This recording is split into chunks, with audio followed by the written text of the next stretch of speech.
네, 푸른 뱀의 해 2025년이 시작됐습니다. 푸른 뱀이 새로운 시작과 지혜로운 변혁, 그리고 성장과 발전을 의미한다라고 말하고 있죠. 우리 시청자분들도 2025년 한 해에는 투자에 대한 지혜와 수익 성장 기대해 보면서요. 2025년 투자에 대한 전략 함께 세워보도록 하겠습니다. 오늘 김민수 대표, 김태성 본부장 만나보고 이야기 나눠볼게요. 안녕하십니까? 안녕하십니까? 네, 안녕하세요. 네, 첫날 개정이 혼조세로 출발을 했는데요. 지금 양시장 모두 힘을 내주고 있습니다. 코스피 시장 0.4% 가까이 상승하고 있고요. 코스닥 시장 1% 넘게 상승해주고 있는데요. 1월 효과라는 단어가 있죠.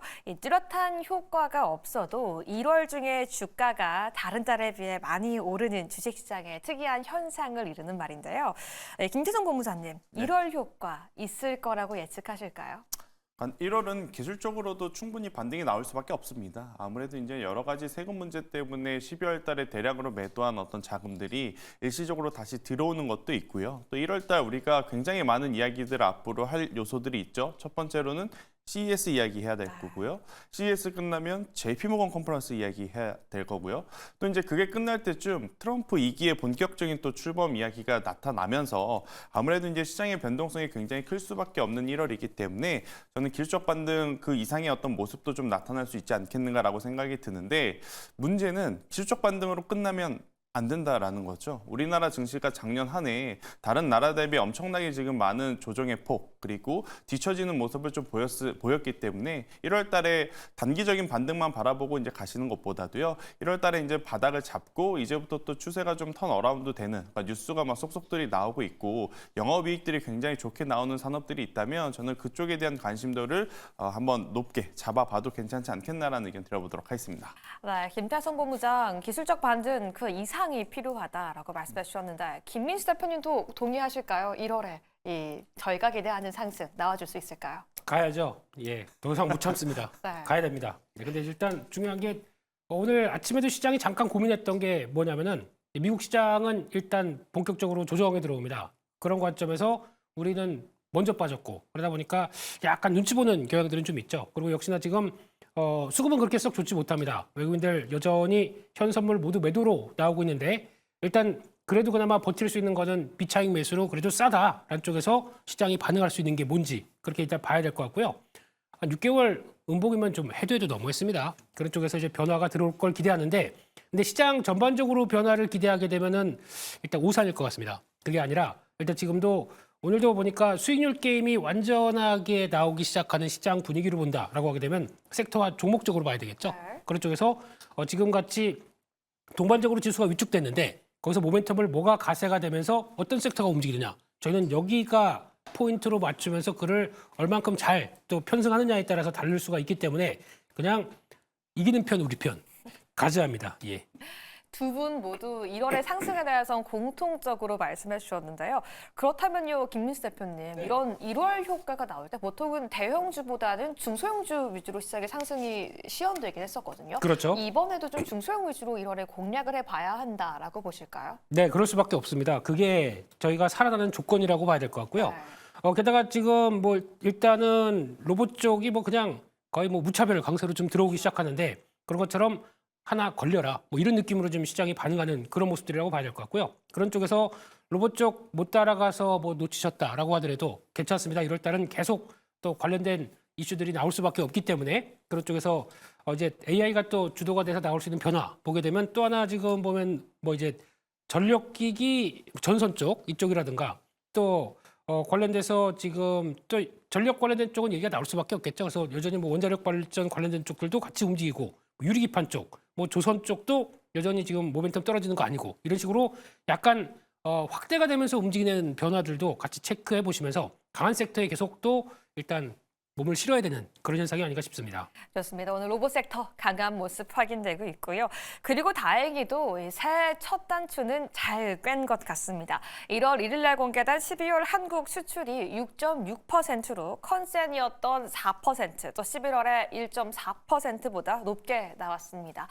반도체 수출이 캐리한 측면도 있긴 한데요. 자동차, 화학, 가전, 기계, 디스플레이 등 다른 품목들도 선방하는 모습 보여줬는데요. 본부장님, 원가는 네. 1월보다 높게 나왔는데 개인적으로 어떻게 평가하고 해석하실까요? 네, 사실 데이터는 그렇게 나쁘지 않았습니다. 네. 12월 달도 그렇고 11월 달도 그렇고 10월 달도 그렇고 제법 괜찮았습니다. 그렇죠. 그럼에도 불구하고 삼성전자, SK하이닉스를 비롯한 어떻게 보면 반도체 관련주들의 조정이 조금 심했기 때문에 수출 데이터만 믿고 좀 따라가기에는 다소 어폐가 맞지 않는 부분이 있지 않겠는가라는 생각이 들고 있고요.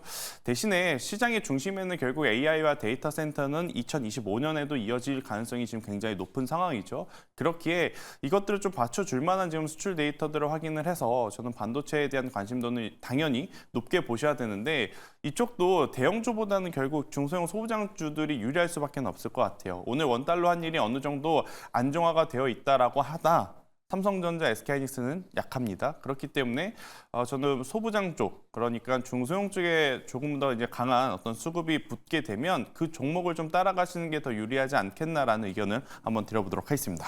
네, 수출 데이터 전반적으로 나쁘지 않다라고 말씀해 주셔서 김민수 대표님은 수출 데이터 어떻게 보셨나 살짝 질문 드려보고 싶어요. 사실 이 기초 화장품의 미국향 수출이 4개월째 둔화되고 있는데 네. 기초 화장품 어떻게 전망하실까요? 네. 저 잘하는 거 봐야죠. 네. 예, 잘하는 거 본다라고 하게 되면은 그 중에서 이제 일단 큰 그림으로 보게 되면 한 6% 이상 수출이 늘어났기 때문에 기대감은 높지만 아마 올해에 대한 수출 증가율이 거의 1% 정도로 바라보고 있습니다. 그만큼 어떤 변화는 그렇게 약간 뭐 다 좋다라고 보기는 어려운데 그중에서 선박했던 반도체라든가 아까 본부장님 말씀하셨듯이 반도체 쪽의 변화들도 특별한 섹터. 그래서 이번에 좋았던 내용들이 HBM과 관련된 쪽 특히 AI가 끌어내면서 나왔던 분위기까지 이어진다 그러면 그와 관련된 부분들 체크하는 것도 중요할 것 같고요.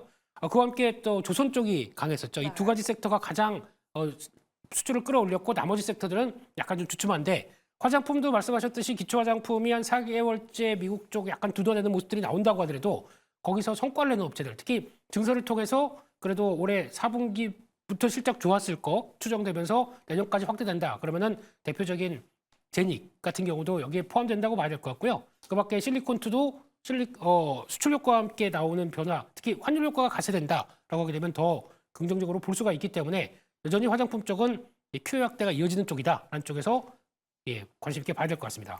네, 수출 데이터 함께 체크해 봤는데요. 우려했던 반도체가 예상보다 선방했던 게 가장 중요한 포인트였습니다. 그럼 두 분께 한번 동시에 질문 드려볼게요. 혹시 반도체 2025년 전망을 부정적으로 보고 계시는 분 좀 있으면 손 좀 들어주시겠어요? 부정적으로 보기보단 네. 속도와 시기의 차이인 것 같아요.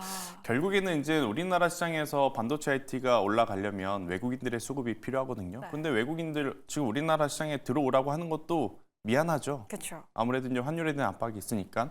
일단 그럼에도 불구하고 외국인들이 들어온다면 저는 반도체 IT를 당연히 사줘야 되지 않을까. 그리고 사줄 만한 명분은 SK하이닉스가 보여주고 있기 때문에 삼성전자는 기대 심리는 좀 낮출 수밖에 없습니다. 그러니까 우리에게 좀 확인을 해줘야 되죠. HBM3E에 대한 퀄 테스트 혹은 이 브로드컴을 통해서 이야기 나온 HBM4에 대한 명확한 플랜만 이야기를 해주면 삼성전자도 사줄 명분이 있는데 그러기 전에는 결국 SK하이닉스만을 좀 추정을 하셔야 될 것 같고요. 또 SK하이닉스 밸류체인에 달려있는 한미 반도체 같은 경우에는 당연히 지금 뭐 여기저기서 칩을 달라고 하는 상황이다 보니까 증설에 대한 이야기가 나오면 또 가장 먼저 반응을 해줄 가능성이 높아서요.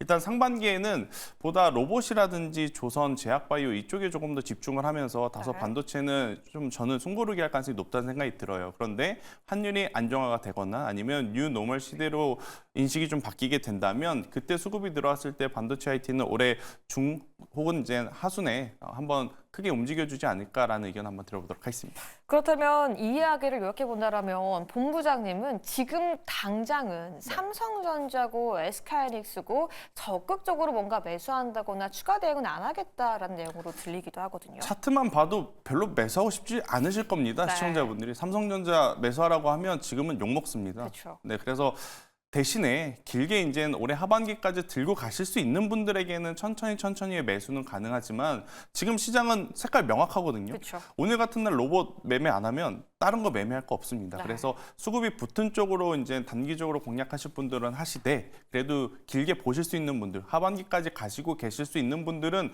반도체 안에서 천천히 매수를 하시는 게 저는 맞겠다. 그리고 삼성전자는 현실적으로 V자 반등이 나오기에는 앞서서도 제가 말씀드렸던 확인해야 될 요소들이 많기 네. 때문에 삼성전자의 급반등을 기대하기보다는 오히려 SK하이닉스의 점진적인 추세의 회복 혹은 한미반도체의 반등세를 기대를 하는 게 훨씬 더 확률 높은 매매가 아닐까라는 의견 드려보도록 하겠습니다. 수급이 붙는 쪽에 함께 매매하는 게 낫다. 그리고 대표적으로 오늘은 그게 로봇 섹터라고 볼 수 있겠죠. 그렇다면 미련을 버리지 못하는 제 마음 때문인 것 같긴 한데요. 김민수 대표님께도 좀 질문 드려보도록 할게요. 네. 1월 8일이죠. 삼성전자의 잠정 실적 4분기 발표가 있습니다. 사실 우리 모두 레거시가 안 좋은 건 알고요. 파운드리 역시 점유율상으로 적자를 면치 못할 것 같다라는 전망이 있긴 한데요. 삼성전자 어떻게 보시고 계신가요? 네, 좋게 얘기 드리고 싶지만 네. 네, 결과는 일단 뭐 지금 보시는 것처럼 실적이 4분기에 약간 위축되기 시작하는 네. 모습들의 여러 가지 결과. 그러니까 즉 일단 지금 HBM 쪽에서 특별한 성과를 못 내주다 보니까 결국에는 메모리 업황에 대한 변화가 나온 걸 보고 대응할 수밖에 없는데 그거를 기다리다가 벌써 6개월이 지났습니다. 네. 그렇기 때문에 그에 따른 뚜렷한 변화가 나오지 않는다면 그리고 또 특히 이번에 뭐 트렌드 포스나 아니면 디램 익스체인지에서 나왔던 여러 가지 내용을 보게 되면 반도체 가격은 1분기까지도 역시나 안 좋다라는 쪽이기 때문에 그걸 굳이 저가 매수의 기회로 활용하는 것보다 지금은 좀 기다렸다가 그 어떤 메모리 반도체는 또 안 좋다라고 하게 되면 거기서 바닥에서 또 이제 선행하는 측면들이 있기 때문에 그것까지 본다라고 하게 되면 좀 시간은 걸리겠죠. 그래서 제가 드리고 싶은 얘기는 반도체 쪽에서 그래도 AI 묻어 있고 네. 거기다 또 지금은 앞으로 대세는 에이직 시대죠. 커스터마된 반도체 쪽들이 얼만큼 시장을 더 이끌어 나가냐 그에 따른 수혜를 본다라고 하게 되면 반도체 소부장 쪽에서도 유독 주가가 탄력이 강한 쪽들을 보게 되면 거기에 맞춰가는 쪽들입니다. 네. 대표적인 소켓 쪽에서 ISC 같은 경우 주가 흐름들 보게 되면 벌써 고공행진을 하고 있죠. 그만큼 성과를 낸다라는 부분들, 뭐 두산 같은 경우도 CCFL 쪽에서 충분히 성과를 낸다라고 하게 되면 그런 차이가 있기 때문에 그런 해당되는 쪽을 먼저 공략하는 게 맞겠다라고 보여지고 있습니다. 좋습니다. 시장 전망이에요. 반도체까지 두 분 모두 공통된 의견 주셨고요. 저희는 자동차 섹터도 함께 점검이 필요할 것 같습니다. 사실 작년 이 중순부터 하반기까지 흐지부지한 모습 보였었는데요. 문제는 트럼프 당선인의 취임을 앞두고 있다는 점이 가장 크게 작용하지 않을까 싶습니다. 봉사님, 자동차 섹터 지금부터 앞으로 대한 주가 방향성을 전망해 본다라면 아직도 전망이나 대응은 좀 이르다라고 보실까요? 그러니까 작년이죠, 벌써. 네. 그러니까 작년 한 해 동안 현대차, 기아가 많이 팔았는가 이걸 좀 체크를 해야 되는데 판매량으로 보면 굉장히 높은 성적을 보여줬습니다. 특히나 국내에도 국내지만 북미 시장에서 그들이 보여준 퍼포먼스는 가히 어떻게 보면 이제 놀라울 정도의 어떤 판매량이 아니었나 싶은데 문제는 그 판매량을 따라가지 못하는 주가가 아닐까 싶어요. 그러면 올해도 마찬가지다라는 거죠. 아무리 좋은 판매량을 좀 보였음에도 불구하고 다양한 이제 대내 변수 때문에 완성차에 대한 주가가 저는 좀 제한적인 상승을 보일 가능성이 높지 않겠나라는 생각이 들어서 오히려 완성차 쪽을 좀 바라보기보다는 그 하위단에 있던 밸류 체인들 중에 주주 환원이라든지 지배 구조에 조금 더 특화되어 있는 기업에 저는 집중을 하는 게 수익률 게임적으로 더 나은 모습을 좀 보일 수 있지 않겠는가. 오늘도 현대차, 기아 안 좋은 거 아닙니다. 네. 괜찮습니다. 하지만 상대적으로 같은 그룹사내 현대글로비스라든지 현대모비스라든지 지배구조 개편의 어떤 중심에 있다라고 보여지는 기업들이 오히려 더 상승 탄력이 더 좋거든요. 그래서 저는 만약 자동차 쪽을 좀 바라보신다라고 하면 현대차, 기아도 시간이 제법 많이 필요하다라는 생각이 들고 있고요. 짧은 시간 안에 조금은 이제 수익률 게임을 노리신다라고 하면 앞서 언급드렸던 좀 주주 환원이라든지 지배 구조에 조금 더 특화되어 있는 기업에 집중을 하시는 게 맞지 않겠나? 저는 그 중에서 현대모비스를 좀 바라보셨으면 좋겠다는 생각이 들고 있고요. 특히나 이제 현대모비스 같은 경우에는 캡티브 물량이라는 것이 있고 논 캡티브 물량이라는 것이 있어요. 이게 뭐냐면 캡티브는 말 그대로 현대차, 기아에 납품하는 물량입니다. 네. 그리고 논 캡티브는 현대차, 기아 외에 브랜드 완성차에 공급하는 물량인데 사실 논 캡티브 물량이 커지면 커질수록 현대모비스에 대한 외형 성장은 커질 수밖에 없거든요. 올해 3분기를 통해서 논 캡티브 물량에 대한 상승세를 확인을 한번 했기 때문에 저는 4분기 실적에도 만약에 이걸 또 뒷받침해주는 숫자가 한 번 더 나오게 된다면 저는 현대모비스가 해당 섹터 내에 또 다크호스로 올라올 가능성 높지 않겠나라는 의견 한번 드려보도록 하겠습니다. 네, 그럼 김민수 대표님께도 한번 질문 드려보도록 할게요. 결국 핵심은 자동차라는 섹터를 넘어서 트럼프 당선인의 취임을 앞두고서 이 보편 관세라는 키워드에 두려움을 느끼고 있다는 건데 네. 대미 수출주 전망을 좀 짚어본다라면 우리 시청자분들 어떻게 대응하는 게 2025년 현명할까요? 네, 자동차에 대해서 그렇게 기대감이 크지는 않습니다. 네. 네, 뭐다 아시는 것처럼 일단 물량 자체가 확대가 되지 못하는 실적의 변화가 나오고 있는데 거기서 단순하게 환율 효과만 가지고 주가를 끌어올린다. 이거는 한계가 있는 모습들이거든요. 그러면 금리 인하해서 소비 심리 괜찮아서 여전히 자동차가 잘 팔리는지까지 확인해야 그다음에 다음 레벨로 넘어갈 수가 있기 때문에 게다가 또 말씀하셨던 자동차에 대한 관세 부분들 물론 그러면 그를 통해서 조지아 공장에서 얼만큼 성과를 내서 그걸 좀 커버하겠느냐 이건 또 뒤에 나와서 성적표 보고 대응을 할 부분이기 때문에 그런 쪽들은 어떻게 보면 그렇게 긍정적으로 보기엔 좀 어려울 것 같고요. 그런 쪽에서 이틀 전에 저희 네. 특집할 때 말씀드렸던 종목이 현대글로비스인데 오늘 급등하네요. 그냥 뭐 그거는 그렇다. 그냥 넘어가고요. 네. 그런 쪽에서 특화된 자동차 쪽의 종목들을 보시는 게 맞을 것 같다라는 쪽이고 또 저평가라는 얘기 많이 나오면서 자동차 부품주 얘기 많이 하시는데 자동차 부품주는 자동차가 움직여야 나중에 가격 경쟁력을 나중에 반영하고 움직이는 섹터이기 때문에 너무 부품주 쪽으로 싸다란 논리 때문에 가서 대응하실 필요보다는 일단 지금은 보신다라고 하게 되면 자율주행 같은 경우에 대한 어떤 트렌드가 그쪽으로 나갈 수밖에 없기 때문에 그거 관련된 어떤 기술력 있는 업체들 또 중심으로 대응하시는 게 더 좋지 않나 생각되고 있습니다. 네, 그냥 넘어갈 수 없죠. 김민수 대표가 언급한 현대글로비스 지금 9% 넘게 급등하고 있거든요. 예, 아닙니다. 예, 여러분 넘어가시죠. 체크해 예, 주시기 예. 바라겠습니다. 2차 전지 섹터도 함께 점검을 해보고 싶습니다. 중국 전기차 시장이 성장하고 있고요. 간밤에 또 이 테슬라의 사이버 트럭 화재 소식까지 들려오고 있습니다. 전망이 그렇게 긍정적이진 않은데요. 본부장님, 2차 전지 그래도 바닥은 통과했다라는 목소리도 있거든요. 어떻게 평가하세요? 누가 그러죠? 네, 여전히 바닥입니다. 여전히 바닥이다. 바닥을 아직 확인을 못했다라고 표현을 하는 게 맞는 것 같아요. 그런데도 불구하고 2차 전지와 K 증시를 참 포기하지 못하고 미련을 갖게 만드는 게 있을만 하면 반등 나오고 네. 포기할 만 하면 반등 나오고 이제는 도저히 안 되겠다 손절하고 싶은데 하면 또 반등 나오고 그러다 보니 어떻게 여기까지 지금 끌고 온 상황이거든요. 하지만 나아질 만한 요소들이 지금 많지는 않다라는 거죠. 일단 두 가지가 나아져야 되죠. 일단 첫 번째로는 우리나라 기업들이 살려면 원자재 관련 어떤 수치가 조금은 상향 평준화가 되어야 되는데 여전히 하향 평준화되고 있다라는 게 가장 큰 문제다라고 좀 보여지고 두 번째 우리가 이제 캐즘이라는 단어를 작년에 굉장히 많이 들었지 않습니까?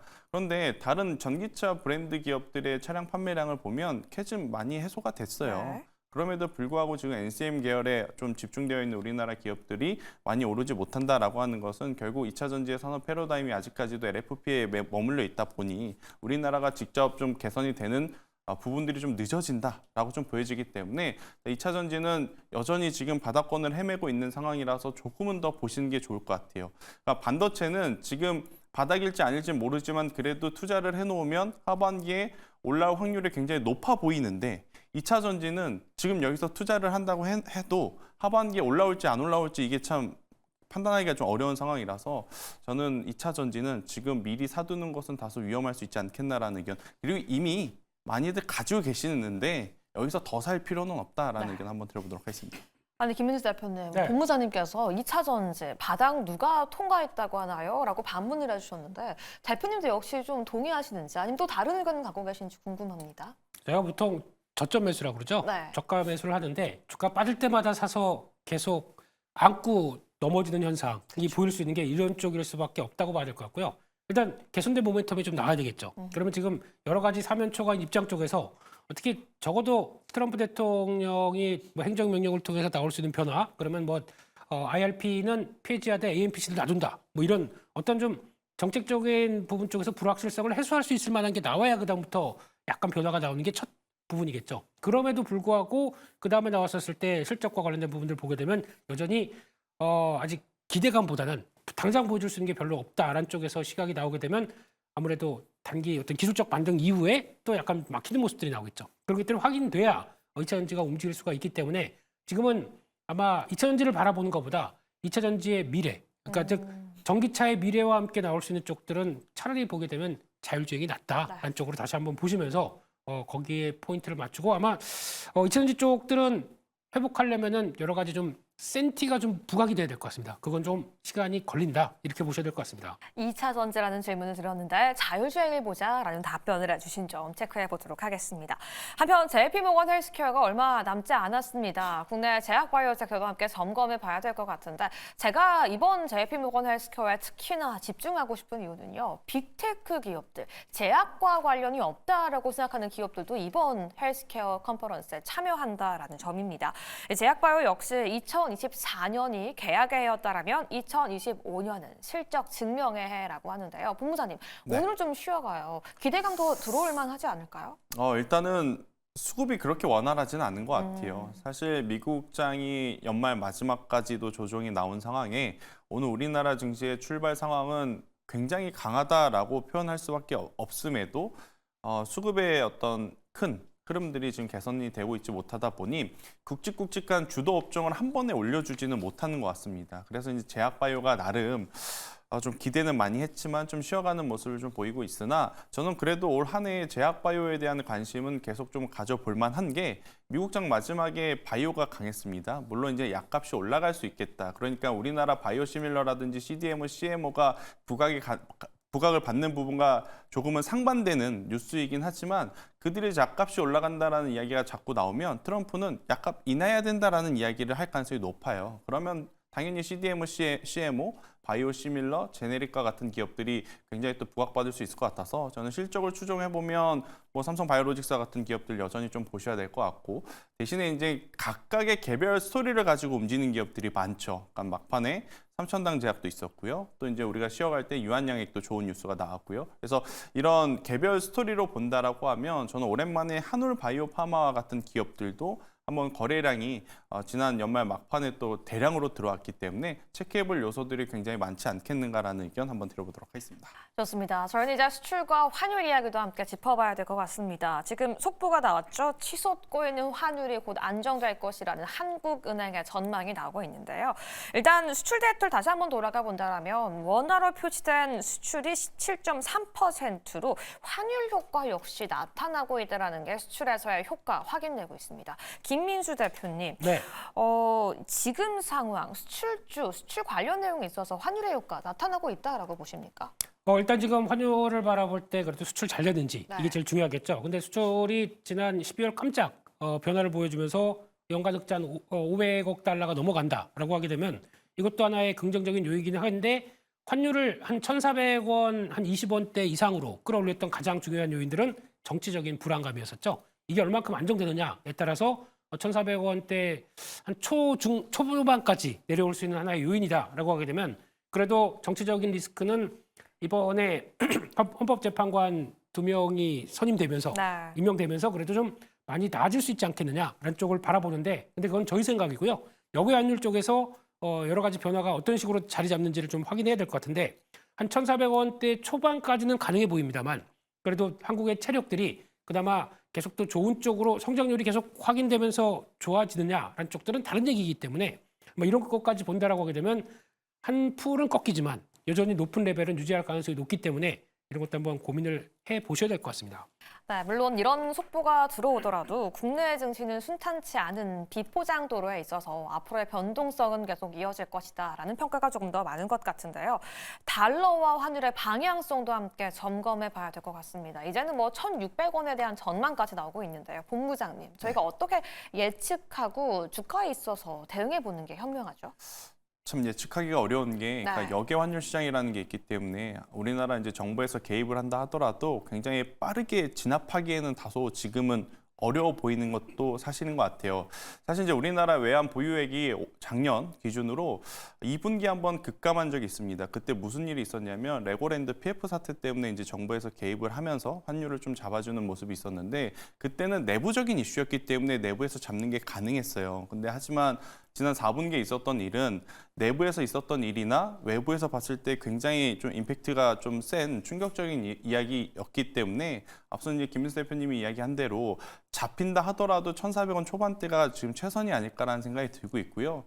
1,500원이 넘어갈 수도 있다는 전제 조건은 저도 일단 깔고 보고는 있습니다. 그런데 그 이상 올라가면 환율 수혜주건 뭐건 그냥 시장이 다 죽기 때문에 이 부분은 예측을 하기보다는 환율의 흐름을 보시면서 비중 조절을 좀 하셔야 되지 않을까라는 의견 한번 들어보도록 하겠습니다. 좋습니다. 올해 코스피 전망을 보니까요. 하단 컨센을 2,300포인트, 상단 컨센을 2,900포인트로 예측하고 있습니다. 결국 지금이 바닥 구간이고 앞으로 2025년 추가의 상승을 예측하고 있는 건데요. 2025년 한 해 주가 시장의 상승을 기대해 보도록 하겠습니다. 오늘의 국내 증시 경제 전망 김태성 본부장, 김민수 대표와 함께 알아봤습니다. 좋은 말씀 감사합니다.